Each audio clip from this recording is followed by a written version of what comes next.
Duxford, an aviation mecca for countless visitors from around the world who travel to this historic airfield, home to the Imperial War Museum and the largest collection of airworthy warbirds in the UK. Duxford holds 3 large air shows and other aviation showcase events throughout the year. The jewel in the crown until 2020 was the world-famous Flying Legends Airshow. In August, Duxford and the Fighter Collection shocked the aviation world with the announcement that the 2019 Flying Legends Airshow would be the final show to take place at Duxford, and that a new location was being sought for future events. This raised many questions as to the reasoning behind this decision and where the event would move to, with many assuming that a location in Europe would be likely. However, in November it was announced that the airshow would be remaining in the UK, and as of the weekend of the 10th to the 11th of July 2021, it will now be held at Sywell Aerodrome in Northamptonshire. With this announcement, 30 years of tradition sadly came to an end. No longer would there be the week-long build-up at Duxford, with arrivals and practice displays taking place throughout the week. With small crowds at the airfield giving freedom to wander and no commentary over the displays, these days have increased in popularity in recent years, with the Friday before the show being a small airshow in itself. Fortunately, although this is sadly the case in the real world, in the virtual world things can continue as they were, and also aircraft now lost from the sky can return to fly alongside real-world counterparts. This channel aims to keep these memories alive.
Today's virtual airshow display will be in the Curtis P-40C Tomahawk II, courtesy of 808 Simulations, who produce this fantastic freeware module. A link is provided in the description below, but I must highlight that real-world audio has been added to the video for effect and does not accurately represent what is available in the module.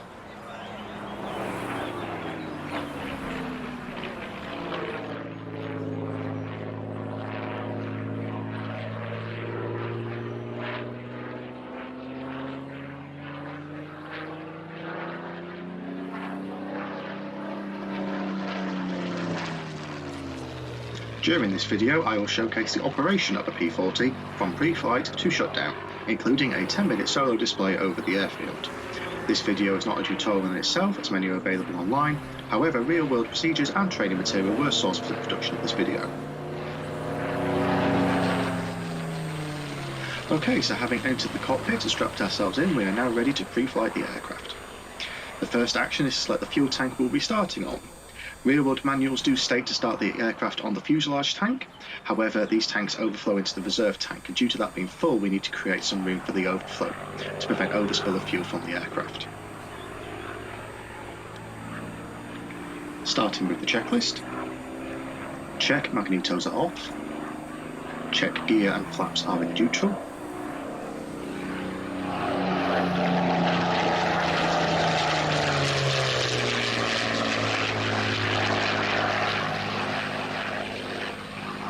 activate the Curtis electric prop and ensure it is in auto. The aircraft is chocked, but we need to check that the parking brake is on. Battery on. Generator on. There's a crackle over the radio, so that indicates that it was left on. Check the fuel tanks, which are full. And now we check the controls are working and moving freely, starting with aileron fully left, aileron fully right, elevator fully back, elevator fully forward, right-hand downwind 24 grams, rudder fully left, and rudder fully right. And give a quick swipe of the controls to check all is moving as it should be.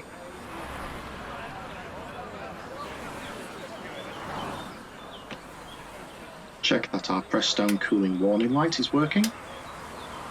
Check that the klaxon gear warning is working.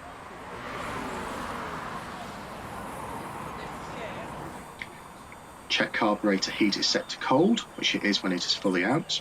The radiator cowl flaps need to be fully open to start, which they are. We check that they move freely. Set prop fully forward. Crack the throttle to about 10% and ensure the mixture is an idle cutoff.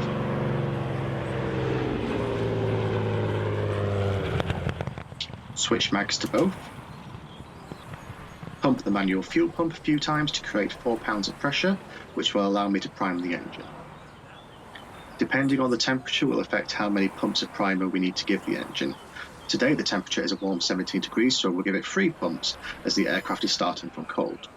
I will leave the primer unlocked just in case we need to give it any more primer during startup. At this point we are now ready to start. I will give a warning clear prop to warn others around the aircraft that we're about to start. At this point I will then engage the inertia starter. This spins a flywheel which then engages the clutch.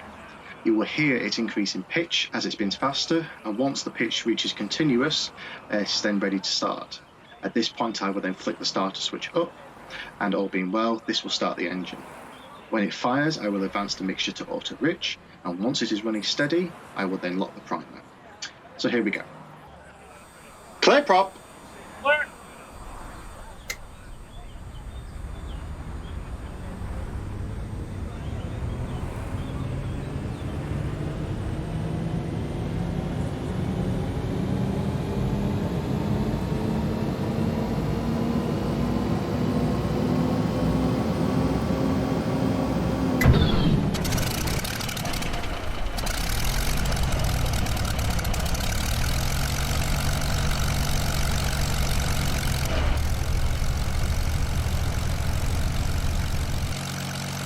The engine is going to need some time to warm up before we can taxi out.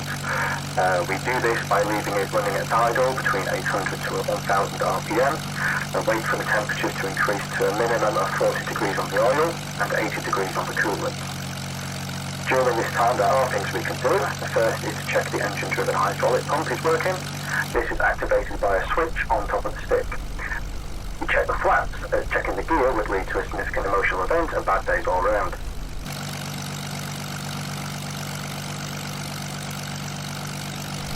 Set flaps to down, activate the hydraulic pump, and the flaps will show on the gauge descending.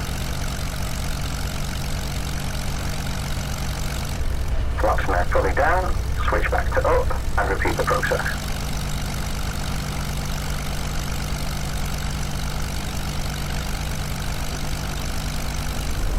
So jumping forward a few minutes rather than sitting waiting, the temperatures have now increased to what we need, and we are now ready to taxi to the hold.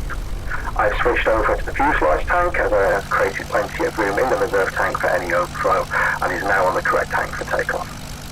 I will now get the signal for the APU and the chocks to be removed and call up the tower and let them know we are ready to taxi. Duxford, Tomahawk, ready to taxi. Tomahawk, Duxford information reading is strength 5, taxi holding point Alpha runway 24, QNH 1009, QSE 1005. Roger, 0905, Alpha 24, Tomahawk. That's our clearance to proceed to holding point Alpha at the 24 end, which is next to the M11 end of the crowd line. As the aircraft starts rolling, I will check the brakes are working before the aircraft builds up too much speed.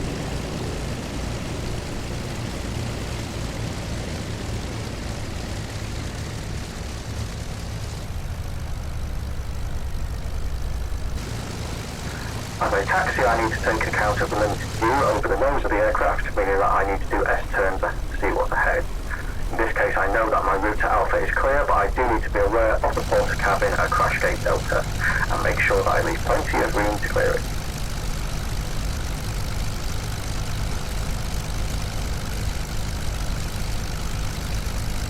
When I get to the hold, I will run up the aircraft and check that the prop is working on both auto and manual, and check that the mags are also working correctly. We're bringing the aircraft to a stop before the line and parking brake on. When running up the aircraft, I need to increase the manifold pressure to 25 inches and the RPM to 23.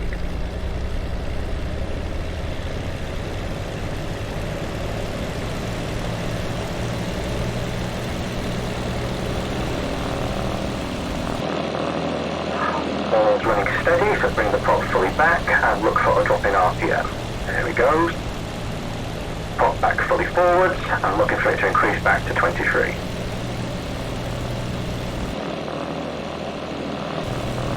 Now checking the manual switch, taking the prop out of automatic and repeating again with the prop, increasing the pitch, looking for a drop in RPM and then decreasing back to 23.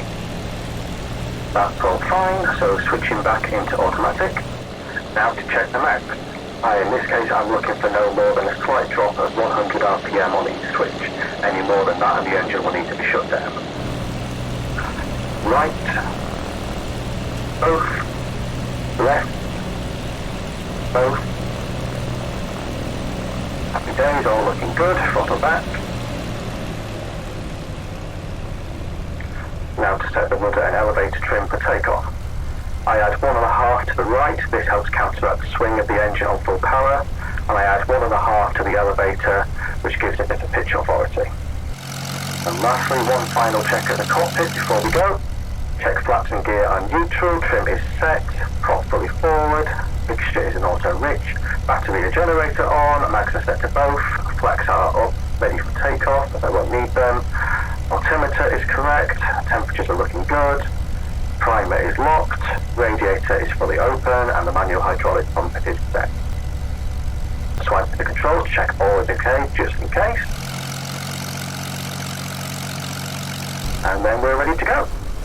Tomahawk holding at Alpha 24, ready for departure. Tomahawk, roger, report lined up. It's important to check the circuit is clear before we move out onto an operational runway.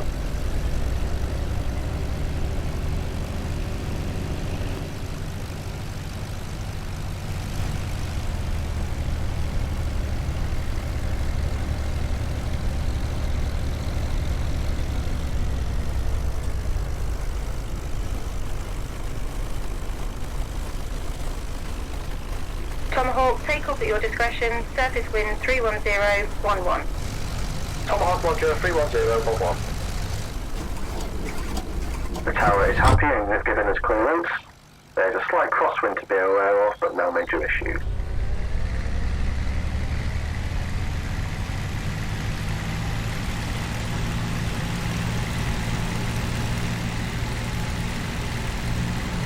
Gradually feeding in the power and correcting with the rudder. Tail coming up. Aircraft lifting off. Positive rate of climb, all looking good. Hit the brakes to stop the wheels spinning. Gear up. Hydraulic pump on.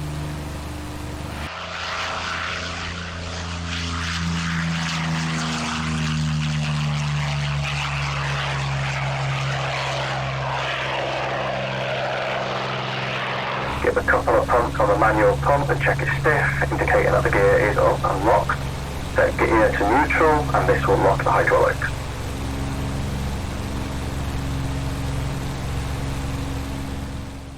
Now for a brief bit of history. The aircraft I'm flying today is a Curtis P-40C Tomahawk II, which is painted in RAF Desert Air Force colours and wears the markings of 112 Squadron, who were the first P-40 unit to adopt the shark mouth markings, which became synonymous with the P-40. This aircraft, Alpha Kilo 402, was flown by the famed fighter ace and test pilot Neville Duke. The RAF acquired the Tomahawk from the United States after a planned order to supply the French with a fighter was scrapped after France fell to the Germans. These aircraft were pressed into RAF service as Tomahawk Is, but due to the fighter lacking features such as self-sealing fuel tanks, armour plating, and along with a poor operational height limitation, they were used only for low-level reconnaissance and flew few operational sorties. Modifications were made to these aircraft, which were now designated Tomahawk II, and they began to replace Hurricane squadrons in North Africa from early 1941.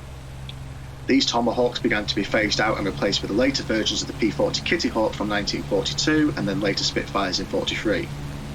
The Tomahawk is armed with two 50 caliber machine guns in the nose and two 30 caliber machine guns in each wing.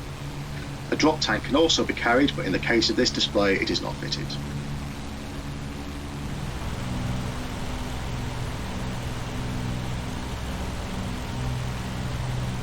Before I run into display, I need to do a few aircraft checks.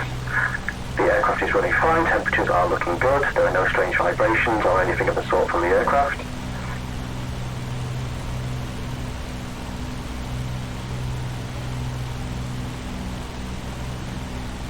Now to do a loose article check, so I don't want anything to jam the controls when I'm displaying at low level.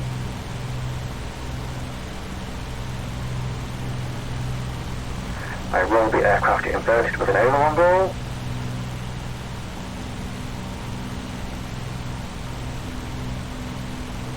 All is good. Now to pull the maximum G, which I will be pulling during the display, to check that the aircraft is fine. I will do a loop and pull hard at the bottom.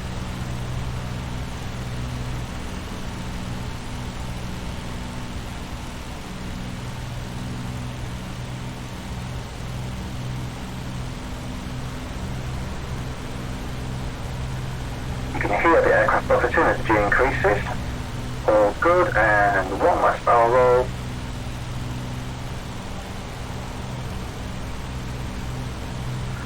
And all okay. I have a 10-minute display slot today, so I want to show off as much of the aircraft as possible, but keeping it within that 10-minute window as there will be other acts following me, both on the day and also today, as there is another practice display immediately after.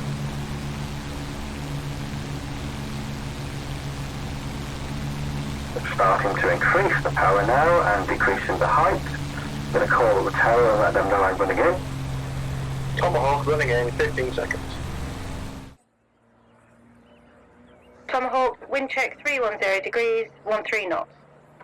Last wind check there, the wind is blowing away from the crowd, so I need to correct drift for that. I'll open the display with a topside pass from right to left along the A-axis, cutting close at the tank bank and at the M11.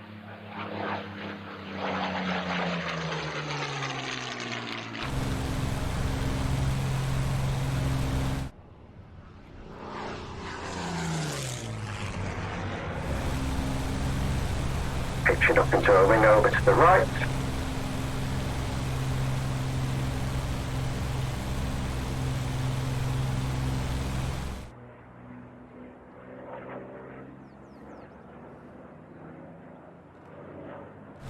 Bringing me back down along the runway. Aiming slightly off for a barrel roll to the right.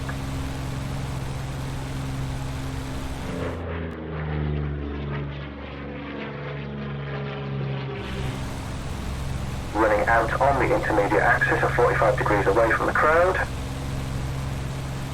Hitching up into another right-hand wing over to run back down the crowd line.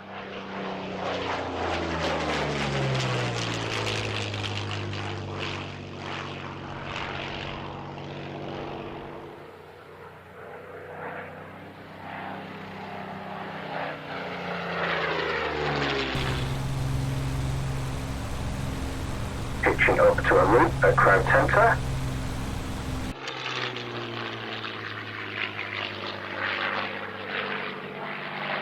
Watching for the drift.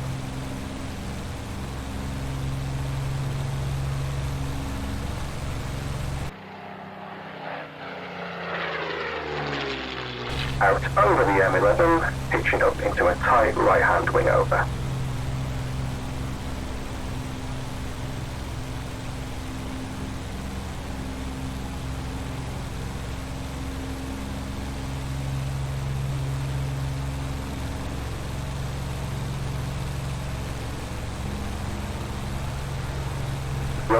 into a left-hand aileron roll.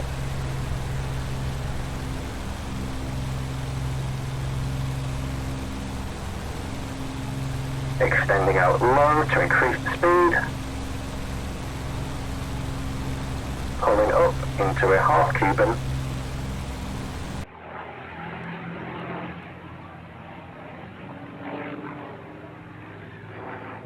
Rolling out and aiming down the runway.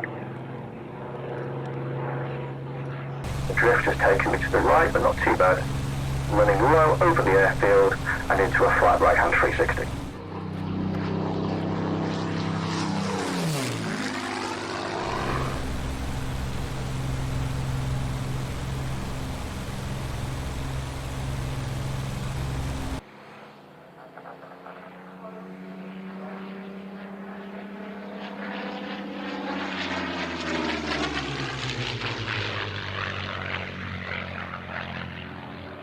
Out level over the M11 for another half Cuban.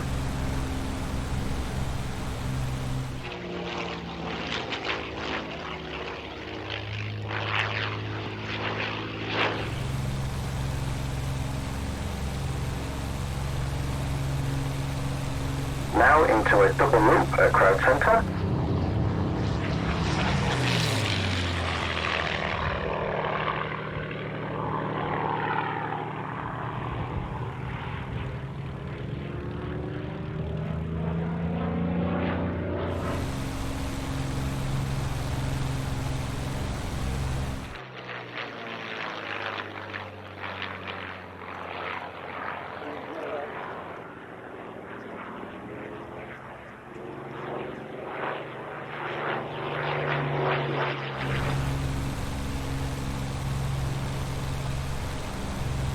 Turning left now to bring me aiming along the B axis at crowd center.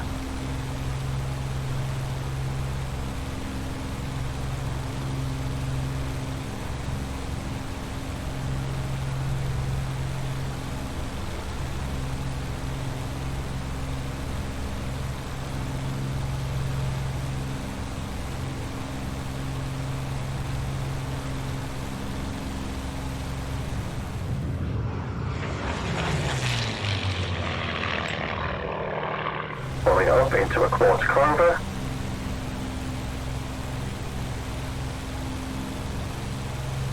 Rolling out on the top. And into a descending right-hand turn, exiting towards crowd center.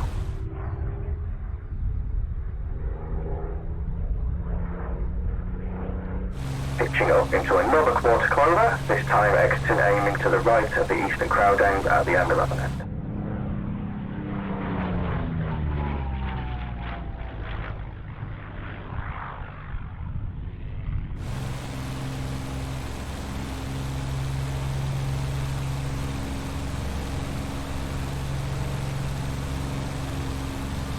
Letting the aircraft extend out low to give a low pass at the M11 end, heading to the rear of the crowd. Pitching up into a right-hand wing over to position running back down the runway.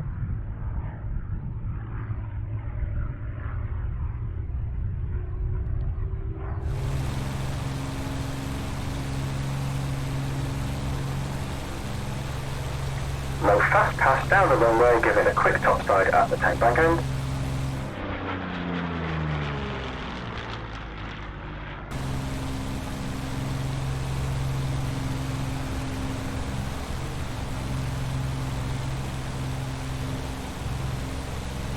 Pitching up into a down turn, rolling right to go left.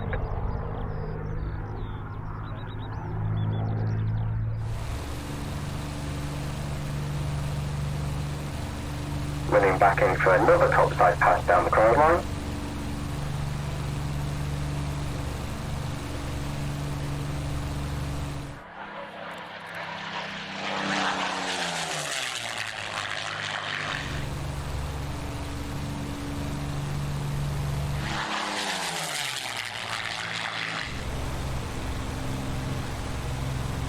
Pulling it up into a right-hand turn. Duxford, Mustang, route cut. Duxford information, good afternoon. Reading you strength 5, taxi holding point Alpha runway 24, QNH 1009, QFE 1005. Roger 0905 Alpha 24 Mustang.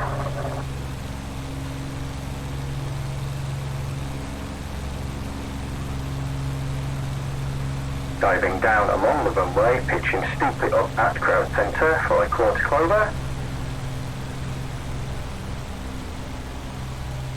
Switching into a descending tight left-hand turn, exiting 45 degrees from the crowd.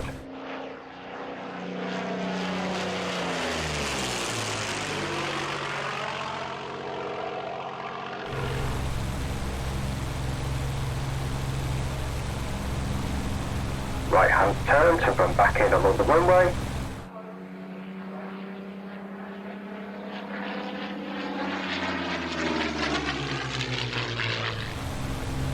And a left-hand aileron roll.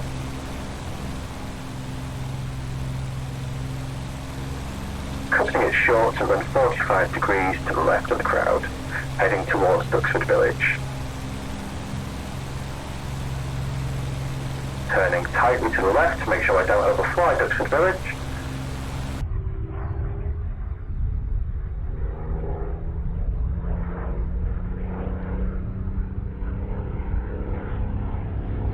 Rolling out along the runway.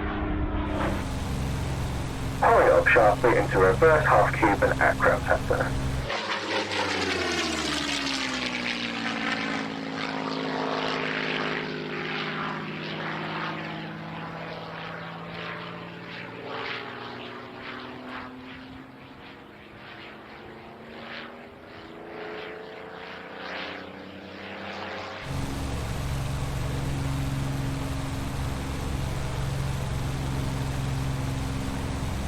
Level IWM 11. Turning left now for our final pass, giving a topside pass left to right.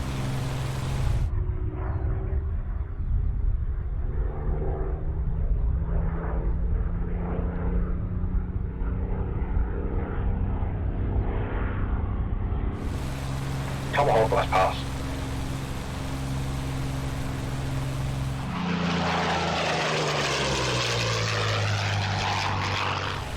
Tomahawk Roger, report downwind.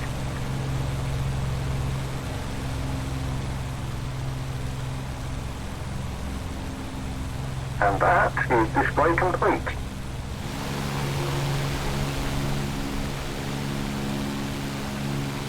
Now it's time to settle down and prepare for landing. Mustang holding at Alpha 24, ready for departure. Mustang Roger, report lined up. The speed has decreased, so we can lower the gear. Gear down, up on.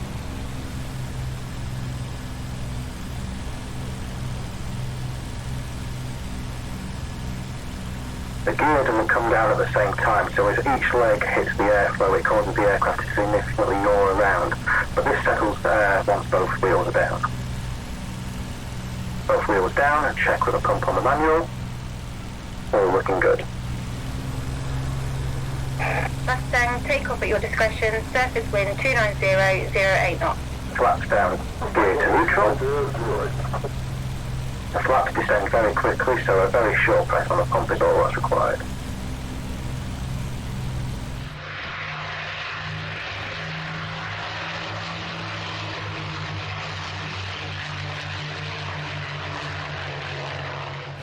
The Mustang is getting airborne now, so the runway is clear.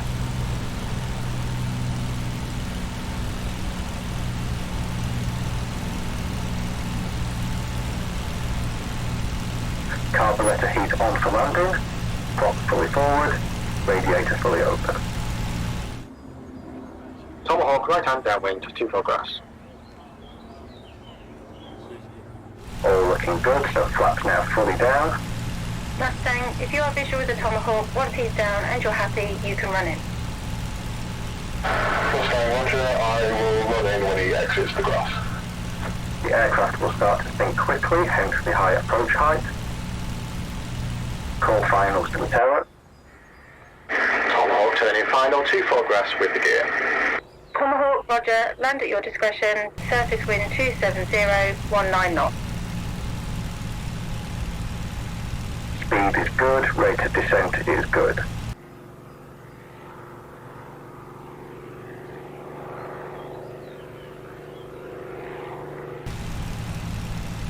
P-40 is a main wheel touchdown aircraft, so a 3.2 is not what I'm looking for.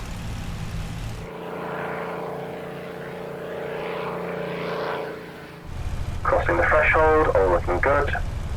Wear the aircraft and gently settle down on the main. A little bump, but not too bad.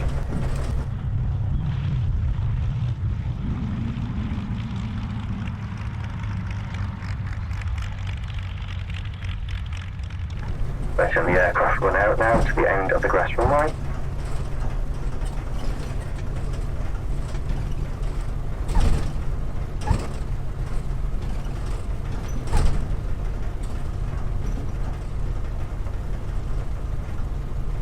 Canopy open. Carburetor off.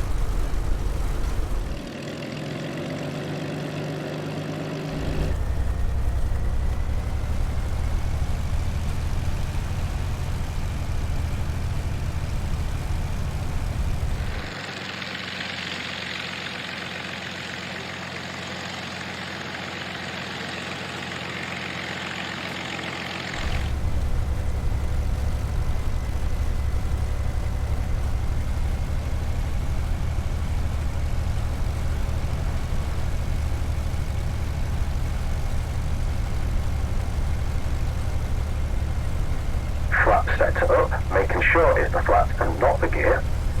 Hydraulic pump on.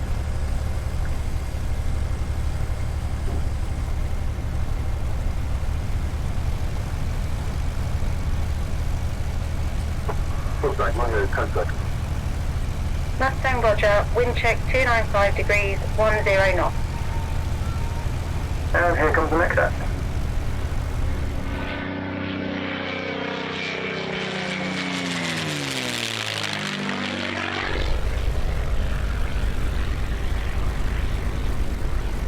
There's quite a long way to taxi now, so I want to get back quickly before the aircraft begins to overheat. The oil temperature is already quite high, but at the moment we're okay.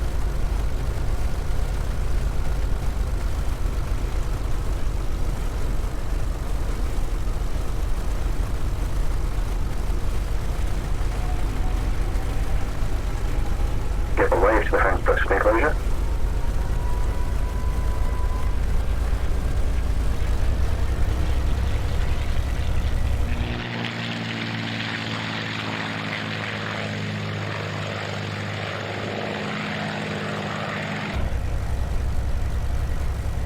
It's turning as we go to make sure it's clear ahead.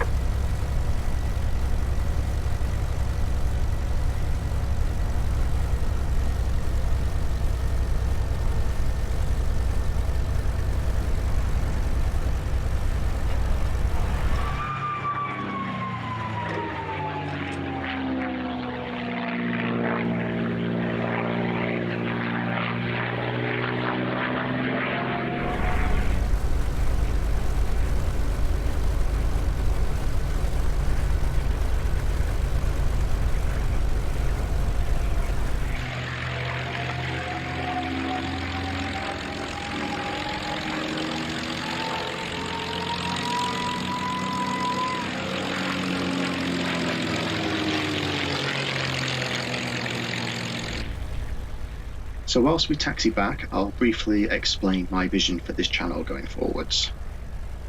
Obviously this is the first video on the channel and it's going to need some time to grow. The channel will not be solely airshow related, but I do have a few videos of this type planned for the future, and not just of warbirds and not just of Duxford. I've really enjoyed doing the multi-camera aspect side of things and adding the commentary as well as the real world sound, so that will continue to be a feature of future videos. To the many people who permitted me to source sound clips from their videos, thank you. This video would not have been the same without.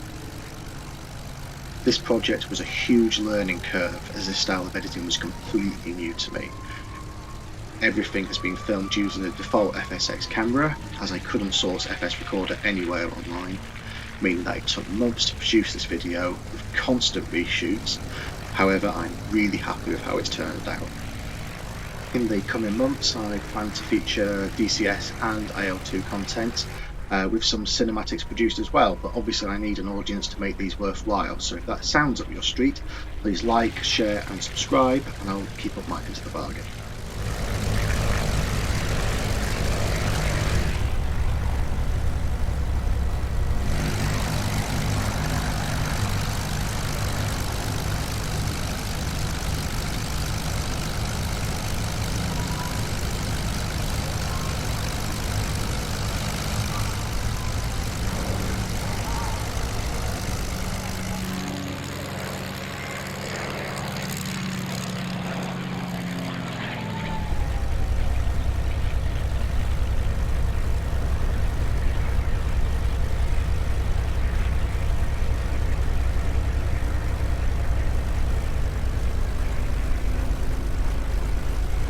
Approaching our parking area down at Arco, again making sure to have plenty of room getting by the port cabin.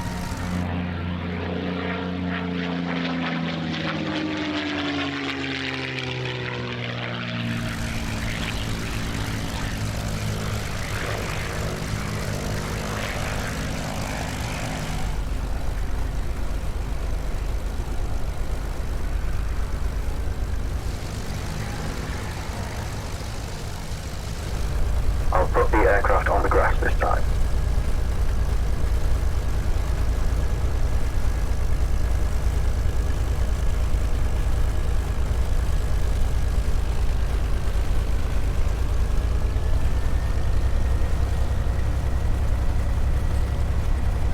Before coming to a halt, cut the mixture to stop the engine, leaving the throttle open so not to foul the spark plugs.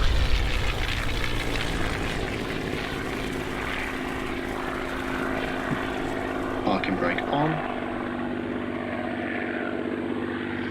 And lastly, mags, master, fuel, and we're done. Until next time, stay happy, stay safe.